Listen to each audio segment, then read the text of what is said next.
So in this video, I'm going to talk about why there's a real chance that Gojo can still come back as himself. So due to some recent events, Jujutsukaisen manga is going absolutely crazy right now. Gojo is back, but not as himself. And to a lot of people, this was basically confirmation of Gojo's death. And in this video, I'm going to talk about why this actually opens the door for Gojo's comeback. And all of it has to do with the way Kenjaku's curse technique works. The surgical marks on his forehead would indicate that his brain has literally been swapped out for Kenjaku's brain, or Yuta's brain in this case. However, I think those marks are a visual effect to show that the curse technique is active. And this curse technique, what it does is switch minds, kind of like Uyu's curse technique. Otherwise, someone with a reverse curse technique to the level of Kenjaku would easily be able to heal those stitches and whatever wound would be left there. But as crazy as it sounds, even if the brain has been physically replaced, someone can still come back from Kenjaku's curse technique, even without their original brain. And this is what I'm going to be proving in this video, as well as predicting Gojo's comeback as himself. And I know this sounds crazy, but bear with me. At the end of this video, I dare anyone to explain to me why this theory is wrong.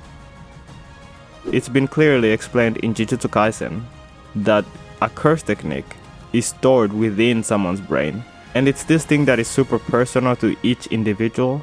And when someone's brain is damaged, they can't even use their curse technique or their domain. So the brain is definitely like a black box of Jujutsukaisen, meaning that it's not understood, but what is known is that everything about curse techniques and all of that stuff comes from the brain. So if this technique would remove the person's brain, then you would in theory not be able to use that curse technique. And this is basically the reason why I think Gojo's brain is still intact. And so after 5 minutes, if Yuta is kicked out of Gojo's body, Gojo will have his body fully healed and everything back to normal basically. So all you would really need is Gojo's soul to somehow return to the body. But also, in Jujutsu Kaisen, we know that the body and the soul are kind of connected. We saw that when Gojo started pleading to Gito, for a moment, Gito was able to take control and choke Kenjaku out. And Kenjaku was talking about how this was a first for him in like 1,000 years. So Gito was still somehow in there somewhere. I'm not sure if it's to the level of like Megumi, where he's like really suppressed but he's in there really deep somewhere. So would the target of the curse technique be able to do this if they didn't have a brain? Would their soul still really be there without their brain? And I guess the thing I'm really excited to find out in Jujutsu Kaisen is what is the difference between consciousness and the brain? Even in real life we don't really know actually, but we know that they are linked somehow. You can't really be conscious without a brain. However, in Jujutsu Kaisen, we have actually seen with Uyu's curse technique, you're able to exist with your own consciousness having someone else's brain, which is really crazy to me. And it actually makes me think that maybe, even if Gojo's brain was swapped out, he might just be able to go on living using Yuta's brain instead of his own brain, because all you need is your soul, which is basically your consciousness. Okay, so this is where it gets really crazy, and why I think there's a good chance Gojo takes over if Yuta is kicked out of his body. But his body is fully healed and reconstructed. We saw Toji come back to life in the Shibuya incident, when that old woman tried to only bring Toji's body back. However, Toji's mind and soul both came along with his body, and that was why Toji sacrificed his life to save Megumi at that point. So the body and soul are undoubtedly connected in Jujutsu Kaisen, and if Yuta is kicked out of Gojo's body, I believe that Gojo is going to be able to take over. And yes, maybe this is cope and there's just no chance Gojo comes back and he is dead for sure. Because if Gojo would instantly come back after Yuta's 5 minutes are over, it would almost indefinitely sideline Yuji, and Yuji wouldn't really have a chance to show off his full power against Sukuna. Unless Sukuna just destroys Gojo again. At that point it's just like, Gege, what are you doing? Why even playing with us like this? Are you gonna have Sukuna destroy Gojo 5 times to make sure we got the hint? If Gojo does come back and is able to literally get Sukuna to 1 HP, where Sukuna is literally like 1 Blackflash away from death, at that point, nobody's gonna get the credit for defeating Sukuna. Sukuna is still gonna go down as the strongest in history, and the Sukuna glaze will just continue on forever. If Gojo came back into the story as himself, it would have opened up a path for Gojo to actually win, because Gojo would have needed to grow as a person in order to come back into the story, and also just overcome death, like he did back then against Toji. And we obviously saw how much growth it took from Gojo to overcome that situation against Toji. He literally became so much stronger and entered into this enlightened state. However, if he's just brought back by Yuta's power, or Kenjaku's power in this case, and also all the stuff that Choco and all of them did for him, if he didn't have to go north and become a new person and find next level enlightenment that would allow him to find a maximum to his limitless, or just a new type of domain, when Gojo came back against Toji, he was not just in that state of enlightenment, but he found a new level to his limitless curse technique.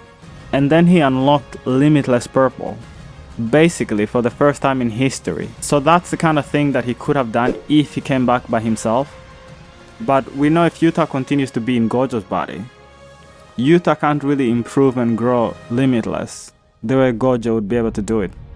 So yes, even though this opens the door for Gojo to actually come back more than you might expect, I think it might not be the comeback us Gojo fans would be hoping for. So there's 2 main plot holes to my theory. Even though we're told that curse techniques are stored inside someone's brain, well, firstly, we have all the cursed spirits that are able to use curse techniques. I don't know if they have brains. Sukuna is able to use his original curse technique, even though he doesn't have his original brain, he just has those fingers, and it's actually only Megumi's brain. And also, you have Yuji, who is able to get other people's curse technique through eating. And there's many other examples like this in the series, but I think really the biggest and clearest one is the fact that Kenjaku is able to use Yuji's mother's curse technique, and potentially other curse techniques from his other hosts, despite the fact that Kenjaku doesn't have their brains anymore. So this is the first plot hole to my theory, but it doesn't really debunk that Gojo could still come back. Kenjaku's curse technique, in theory, could swap your brain out, and still he would have your curse technique. I have no idea how that would work. I think it's actually much simpler if Kenjaku's curse technique is actually just the type that works kinda like Uyui's curse technique, or even the finger technique that Sukuna uses, and that he says that he learned from Kenjaku, by the way. That stuff about becoming a cursed object and being able to take over people's body, Sukuna learns this apparently from Kenjaku. Obviously Kenjaku is this mad genius who has like incredible jujutsu knowledge. But why wouldn't Kenjaku do this himself? Because it sounds like it's a lot easier than actually having to do surgery and remove the other person's brain. But to be fair, the main difference is Kenjaku takes over dead people basically with his curse technique. Sukuna kind of needs you to be alive, whereas Kenjaku has the advantage where even if you're not alive, he's able to take over your body. But either way, what Sukuna learned from Kenjaku proves you don't need to swap the entire brain in order for your consciousness to take over something. The second main plot hole is, it would be weird for Gojo to come back already. I have no idea why Gege decided to bring Gojo back now.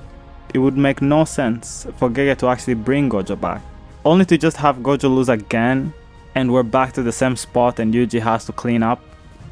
Like, why go to all the trouble of defiling Gojo's body and doing all of this stuff?